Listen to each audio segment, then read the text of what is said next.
Hey guys, hope you're doing well. Helo just updated some parts on their website, more reference into some of the specs that are going to be for the LX. So I just wanted to show you the updated web page and some of the information that they've put on there. So scrolling down, this is already known that the new Helo LX is going to have 125 hertz sampling frequency. Now, I guess they're showing more of the actual app light technology from Toshiba. So you do have a brand name that is making components for this device. So it's not just some made in China, well, it's probably made in China wherever Toshiba manufactures, but just this generic one where you don't have a brand name and it's not just, inexpensive parts and things. The first Helo was actually showed by Toshiba at CES. So there is a big brand, there are good components, and they've really put in the work into the device, which is awesome. And what does this say? It says Toshiba allows Helo to perform a fast and accurate reading of your PPG. We're going to get more into that as we scroll down. I can't pronounce what the PPG word because it's quite doctor talk or technological talk, so give me a break. All right. Now, also here it says, what is PPG? It is a technique to obtain a data stream of hemodynamic by illustrating the skin and watching all the chromatic variations due to absorption of light. To be more precise, it monitors the perfusion of blood through the subcutaneous tissue of the skin. All right, discover the details, discover more about well-being perfect healing companions. So this goes towards the app. You can check that out if you'd like to go to the site. This covers developers.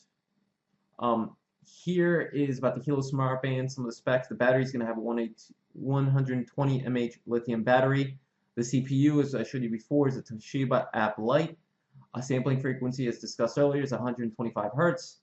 The size is 2.5 by 4 by 1.2 centimeters. The weight is 103 grains, not grams, grains. That's what the GR is. The user guide, when you do click it so far, it's going back to the HL1 or the Helo Classic. Let me scroll back up here. Which one was it? Let's go to details. I believe it was this. Yeah, the sampling frequency. Some of the things it's going to be covering is the heart rate measurement, which is on the Classic, the breath rate, which was on the Classic, mood and energy, which was on the Classic. But the big thing is the app market, which I did have a video that I previewed earlier of what the app market is going to look like and things like that. Now, let me show you regarding the PPG. I think it's right here, discovering the details of it. Yes, okay. I have these pictures I'll show you in a second. I have them in other tabs. So the Toshiba AppLite MCU processor, the Toshiba AppLite MCU processor is integrated with Bluetooth, low energy BLE, so Bluetooth low energy, a low power wireless communication standard, a sensor, a processor, and flash memory. These functions are tightly integrated into a single package, reducing mounting area for small wearable devices. It's pretty good writing right there. The application processor collects the raw data acquired by the sensor and consumes very low power, which is suitable to wearable devices that require long battery runtime. So that's good. So you're consuming a very little bit of power, but you're able to gather large amounts of data. Now, the features are of the Toshiba AppLite MCU processor is it integrates a wireless communication function, memory, and processor in one package. So it's not just one thing, it's more things. It enables connection to external sensors. It incorporates ARM Cortex MF4 processor. It integrates Bluetooth wireless communication function. That goes back to the BLE. AppLite also optimizes power consumption, manages BLE connection and memory storage, and also manage the sensor activities. So that is one powerful device. Now, to get a better illustration of what it actually looks like, is this right here. This is what the actual the AppLite MCU processor looks like. Now let's go back here. Now, what is the PPG sensor? Photoplethysmography. Probably not saying that right. The principle of PPG operating can be explained briefly. Light traveling through biological tissue can be absorbed by different substances, including pigments of the skin, bone, and arterial and venous blood. Most changes in the blood flow occur mainly in the arteries and arterioles, but not in the veins.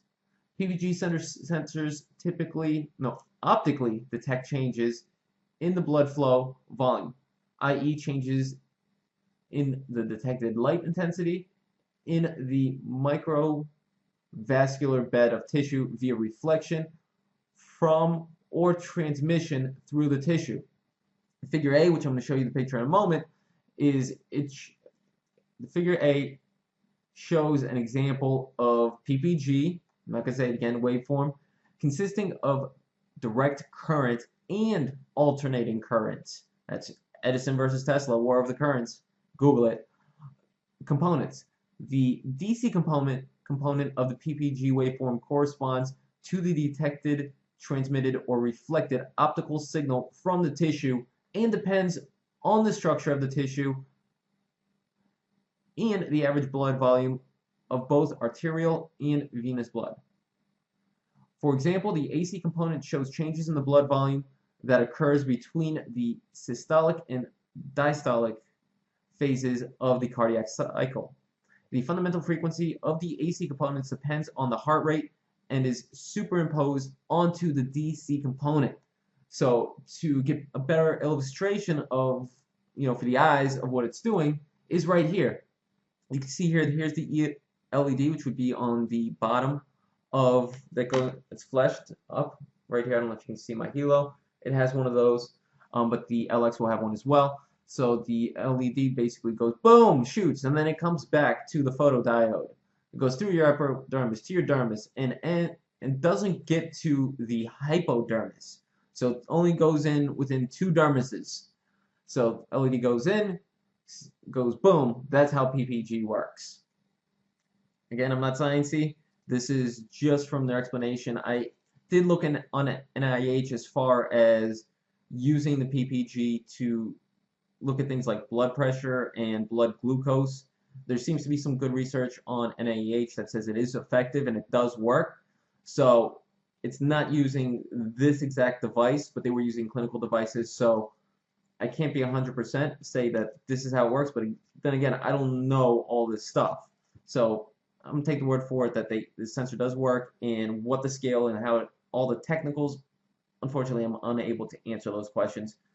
But if they're going to put a brand on there, if Toshiba's going to put their name on this product, if it's going to be featured at CES, there's got to be something going on with it, and it's got to make sense, because a brand name like that is not going to put it on some device that doesn't yield some type of result, in my opinion. So with that being said, I hope you guys really like this, preview of the LX and some of the specs that came out. I'm pretty excited. I had mine ordered since the end of January, so it's like every single day I'm waiting for that email or confirmation, hopefully March 1st, that hey, your order has shipped.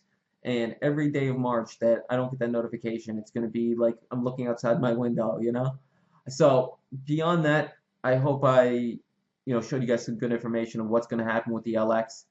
If you have any questions, feel free to listen down below. I'll see what I can do about finding some information about that.